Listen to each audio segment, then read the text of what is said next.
শান্তি বর্ষিত হোক। শান্তিতেই আছেন, থাকবেন। বাংলাদেশে যে অবস্থা দেখতে পাচ্ছি, প্রথম আলো, আমি বিশ্বাস করি প্রথম আলোর প্রতিষ্ঠাতা বলেন কিংবা সেখানে যারা কাজ করছেন, যারা এই নিউজগুলো ছাপছেন, আমি মনে করি তারা প্রগতিশীল। আমি মনে করতাম, কিন্তু অবাক লাগে এরা নিউজ যেভাবে করছেন, এখন ধর্মকে ব্যবহার করছেন, মানে জ্ঞান বিজ্ঞান কিছুই দেখতে পাচ্ছি না। প্রথম আলো একটা নিউজ করেছেন, মহাকাশ থেকে তোলা ছবিতে জ্বলজ্বল করছে পবিত্র কাবা শরীফ। একটু নিউজটা পড়ে শোনাই, আপনারা ইতিমধ্যে। প্রথম আলোর নিউজ এসে খুব অবাক হয়ে গেছে। উনি মনে করছিলেন তারা প্রগতিশীল, কিন্তু এখন দেখতেছে যে না, এরা প্রগতিশীল না, এর মধ্যে জ্ঞান বিজ্ঞান কিছুই নাই। আফসোস নাস্তিক, তোমার নিয়ে আফসোস। যখন ইসলাম ধর্মের একটি সত্য কথা তুলে ধরছে, এখন আর তাদের মাঝে জ্ঞান বিজ্ঞান কিছুই নাই। জ্ঞান সব তোমার কাছে। এখন তারা কিছুই বুঝে না, সব শুধু তুমি বুঝো। আর যদি ইসলামের বিপক্ষে লিখতো, তাহলে তারা খুব জ্ঞানী হইতো, একেবারে তাদের মতো জ্ঞানী আর দুনিয়াতে কেউ থাকতো না। তুমি যে একটা পাগল, তুমি যে একটা ছাগল, এটা দেশের মানুষ সবাই জানে। তুমি যে উল্টাপাল্টা কথা কইতেছ, একজন মুমিনও তোমার কথায় আজ পর্যন্ত সংশয়ের ভিতরে আসে নাই। শুধু মুমিনদের ঈমান তোমার কথা বৃদ্ধি পাইতেছে, সংশয় আসবে তো দূর কথা, উল্টার ঈমান বৃদ্ধি পাইতেছে। শোনেন নাস্তিক কি হয়তো শুনেছেন, দেখেছেন, পড়েছেন, আমার থেকে একটু শুনুন। যুক্তরাষ্ট্রের মহাকাশ গবেষণা সংস্থা নাসার নভোচারী ডন পেটিটের মহাকাশ থেকে তোলা একটি চমকপ্রদ ছবি ইন্টারনেটে আলোড়ন তুলেছে। রাতের বেলা মহাকাশ থেকে তোলা ওই ছবিতে সৌদি আরবের পবিত্র মক্কা নগর ঝলমল করছে। পৃথিবী থেকে প্রায় 400 কিলোমিটার উঁচুতে মহাকাশ থেকে ওই ছবি তোলা হয়েছে। ছবিতে ঝলমলে মক্কা নগরের বুকে একটি উজ্জ্বল সাদা রঙের আলোর গোলক দেখা যাচ্ছে। সেটি মক্কার বুকে অবস্থিত পবিত্র কাবা বলেই উল্লেখ করেছেন ডন পেটিট। ডন পেটিট তার এক্স অ্যাকাউন্টে ছবিটি পোস্ট করে 2 ডিসেম্বর। এতে তিনি লিখেছেন, মহাকাশের কক্ষপথ থেকে তোলা ছবিতে সৌদি আরবের মক্কা, মাঝখানের উজ্জ্বল ছোট্ট এলাকাটি কাবা শরীফ, ইসলাম ধর্মের সবচেয়ে পবিত্র স্থান, যা মহাকাশ থেকে দৃশ্যমান।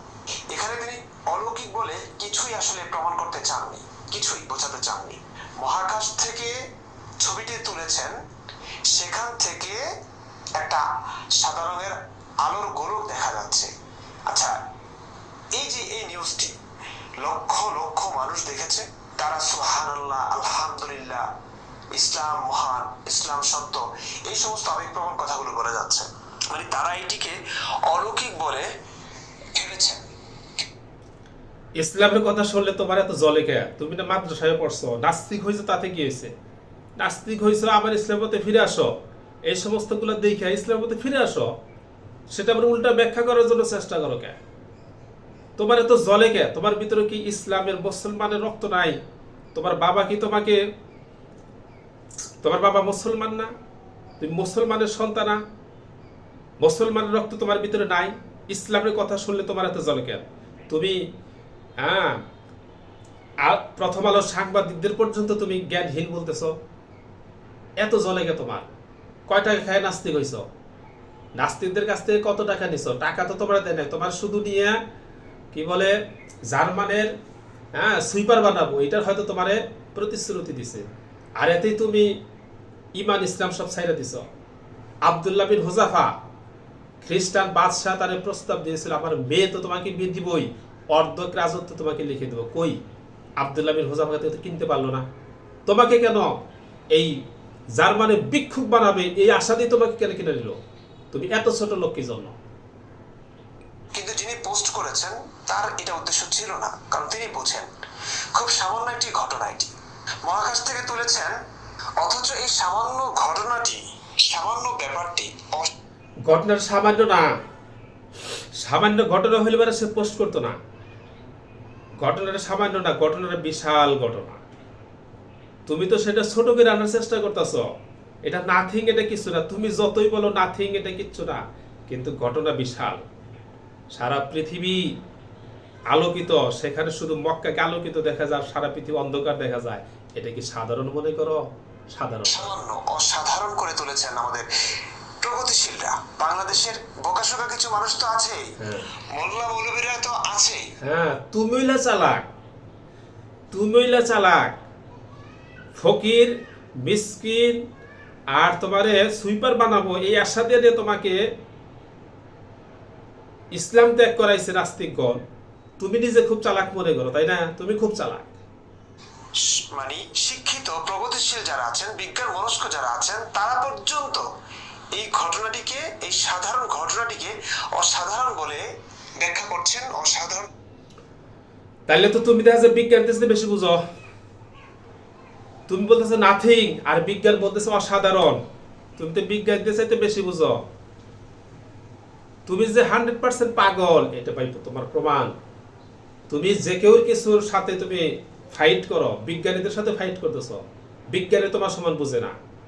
ওই কি বলে প্রথম আলোর লেখক, তারাও তোমার সমান বুঝে না। তুমি এত বুঝো, তাহলে তুমি যে কিরকম বুঝো এটা তো বোঝাই যায় যে তোমার বুঝটা ভ্রান্ত এবং ফালতু বলে মানুষকে বোঝাচ্ছেন কিংবা মনে করছেন তারা। তাদের পোস্ট, তাদের কথাবার্তা, তাদের চিন্তা চেতনা, মনোভাব এটাই প্রমাণ করছে।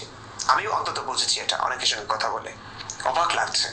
দেখুন, প্রায় 400 কিলোমিটার দূর থেকে একটি ছবি তোলা হয়েছে। এই যে 400 কিলোমিটার দূর একটা মানুষ গেল, কিসের মাধ্যমে গেল, ছবি কি দিয়ে তোলা হলো, এবং সেখান থেকে একটা ছবি যে তোলা হলো, এই আলোর চাইতে, এই আলোর উৎস থেকে মানুষটা যে এত দূরে গেল, মানুষটা যে একটা ছবি দিল, ছবি তুললো, এটা কি আরো বিস্ময়কর না? এটি কি কোনো ধর্মের আবিষ্কার? এটি কি কোনো ধার্মিকের আবিষ্কার? না। দেখুন, আমি বলতে চাচ্ছি এই ছবিটি কোনো অলৌকিক নয়, নৈসর্গিক নয়। তুমি যে বলতেছ এটা কি ধর্মের আবিষ্কার, এটা কি ধার্মিক লোকে আবিষ্কার করছে? ধার্মিক লোকে এই পৃথিবীতে বিজ্ঞান জন্ম দিছে। বিজ্ঞানের জনক হলো ধার্মিক লোকজন। ইসলামের মুসলমানগণ বিজ্ঞানের জনক। যখন ইউরোপ অন্ধকারে নিমজ্জিত ছিল, তখন মুসলমান বিজ্ঞানীগণ অনেক কিছু আবিষ্কার করে ফেলেছে। তুমি অশিক্ষিত একজন মূর্খ ভাই। মাদ্রাসায় কয়দিন পড়ছো ওইটুকি তুমি, তাও সেখানে পড়ো নাই। আমি শুনছি তোমার ইতিহাস। তুমি অন্যান্য কাজ করছো। তোমার পিছনে নাস্তিকগণ লাগছিল কি জন্য? তোমার কিনছে কেন? তার কারণ তোমার ভাবসাব দেখে বুঝছে যে এরে প্রলোভন দেখাইলে পারে কিনা নেওয়া সহজ হবে। এইখানে তোমারে ওই জার্মানের সুইপার বানানোর জন্য প্রলোভন দেখা তোমার কিনা নিয়ে গেছে। কাজেই তুমি সমস্ত কথা বইলে কোন লাভ হবে? অনেক অনেক বেশি অলৌকিক, বিস্ময়কর হচ্ছে যিনি ছবিটি তুলেছেন মহাকাশ থেকে। মহাকাশে যাওয়া, মহাকাশে গিয়ে, এত উপরে গিয়ে এই ছবিটি যে ডিভাইস দিয়ে তোলা হলো, সেই ডিভাইসটি, ক্যামেরাটি, সেই ক্যামেরার দিকে না তাকিয়ে, সেই ব্যক্তির দিকে না তাকিয়ে, জ্ঞান বিজ্ঞানের কীর্তি অবদানের দিকে না তাকিয়ে, সেগুলো স্বীকার না করে আমাদের দেশের প্রগতিশীল যারা আছেন, শিক্ষিত বিজ্ঞান মনস্ক যারা আছেন, তারা পর্যন্ত তাকিয়েছেন ওই যে আলোর উৎস কাবা শরীফ কিংবা মক্কার ঝলমলে। তোমার এত জলে কে? আরে ভাই, তোমার এত জলে কে? আমরা তো কই নাই বিজ্ঞান কৃতিত্ব নাই, এটা তো আমরা বলি নাই। কিন্তু বিজ্ঞান গিয়ে যেটা দেখছে, সত্য কথাটা বলছে, এত তোমার এত জলে কে? মনে হয় তোমার শরীরে কেরোসিন আগুন ধরাই দিচ্ছে, তোমার এত জ্বলতেছে। মনে হয় তোমার পুরো শরীরে মরিচ বাইটা মাখাই দিয়েছে, তোমার এত জ্বলতেছে। এত জলে কে? তোমার কি সমস্যা? তোমার এত জলে কে? আমরা তো বিজ্ঞানের কৃতিত্বকে অস্বীকার করি নাই। বিজ্ঞান আসাতে আমরা অনেক ধর্মীয় কাজ কত সুন্দরভাবে করতে পারি। এই যে ফ্যান আছে, নামাজ পড়তেছি, আরামের সাথে নামাজ পড়তেছি, এসিতে নামাজ পড়তেছি, কত আরামে নামাজ পড়তেছি, এগুলো কৃতিত্ব আমরা 100% স্বীকার করছি। কিন্তু তোমার এত জলে কেন? ইসলামের কথা শুনলে পারেই আলোর উৎসটা দিকে। আচ্ছা, উপর থেকে কি মক্কা শরীফ দেখা গেছে? না, মক্কা শরীফ দেখা যায়নি। দেখা গেছে একটা আলোর উৎস। খুব স্বাভাবিক, খুব সাধারণ ঘটনা। কারণ কাবা শরীফে মক্কা নগরী যতটা আলো ঝলমলে, এমন খুব কমই আছে। তো সেই ছবিটা তুলেছেন তিনি।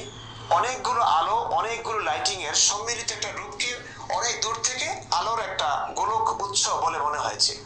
খুব স্বাভাবিক। এটা যদি আমার ঘরেও কিংবা আমি যে শহরে আছি, এই শহরে এত এত আলো থাকে, এত এত আলো থাকে, এই আলোগুলো কিন্তু বিজ্ঞানের উৎস, এটা মনে রাখবেন। এই যে আলো জ্বলছে, এই যে আমাকে শুনছেন, যে ক্যামেরা দিয়ে আমি ভিডিওটা করছি, যে লাইটিংটা আমার আছে ঘরে, এই সব কিছুই কিন্তু ক্যামেরা বলেন, মাইক্রোফোন বলেন, তারপর হচ্ছে আলো বলেন, সবকিছুই কিন্তু বিজ্ঞানের অবদান, বিজ্ঞানের কীর্তি। হ্যাঁ, এইসব এগুলো মানুষ বুঝে এগুলো যে বিজ্ঞানের কৃতিগুলো মানুষ বুঝে। এরা তো ওই ফিটার খাওয়াইটা সন্তান না পলাই পার না যে তোমার এগুলো বুঝে ধরো যে বিজ্ঞানের কৃতি, এগুলো মানুষ বুঝে এগুলো মানুষ ভালো করে বুঝে এগুলো বিজ্ঞানের কৃতি। এখন তুমি যেটা বললা যে ওই শহরটার মধ্যে বেশি লাইটই আছে, এই কারণে সেটা আলোকিত দেখা গেছে।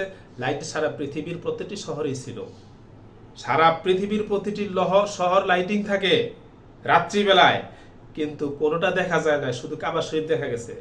যে বেটা এটা বলছে উঠাইয়া ছবি পাঠাইছে, ও বেটা তোমার মতো নাদান না, ব্যাককল না, তোমার মতো বোধাই না, তোমার মতো চান্দু চান্দু নয়।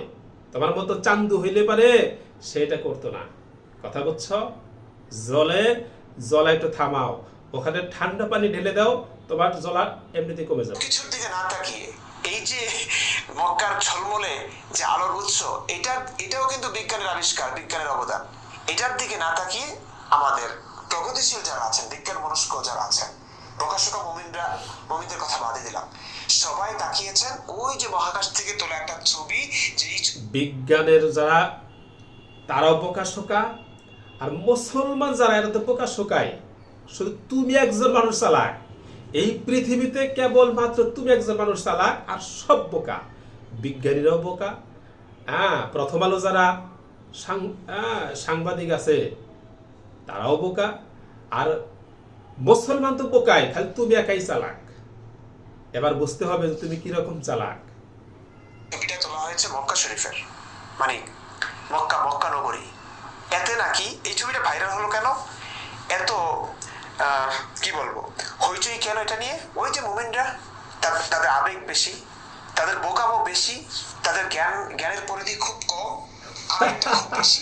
তোমার খুব জ্ঞানের পরিধি আছে, তোমার জ্ঞানের পরিধি খুব বেশি। আমার কথা হলো যে এই সংবাদটা আমরা আনি নাই, এই সংবাদটা বিজ্ঞানী দিছে। তুই আমরা তো সংবাদ আনি নাই, বিজ্ঞানী সংবাদ দিছে। সেই সংবাদটা তারা ভালো একটা সংবাদ দিছে, এই সংবাদে আমরা অবশ্যই খুশি হব। কিন্তু তোমার এত জলে কেন? সারা পৃথিবীর সমস্ত বিজ্ঞানীকে তুমি ভুল ধরতেছ। বিজ্ঞানীদের কোনো জ্ঞান নাই, তুমি একাই জ্ঞানী। পত্রিকা যারাই করছে তাদের কোনো জ্ঞান নাই, শুধু তুমি একাই জ্ঞানী। তুমি যে একটা পাগল, তোমার এই কথা দ্বারা একদম ক্লিয়ার, বিশ্ববাসী ক্লিয়ার ভাবে জানে ফেলে তুমি 100% একটি পাগল, তুমি একজন বিকৃত পণ্য।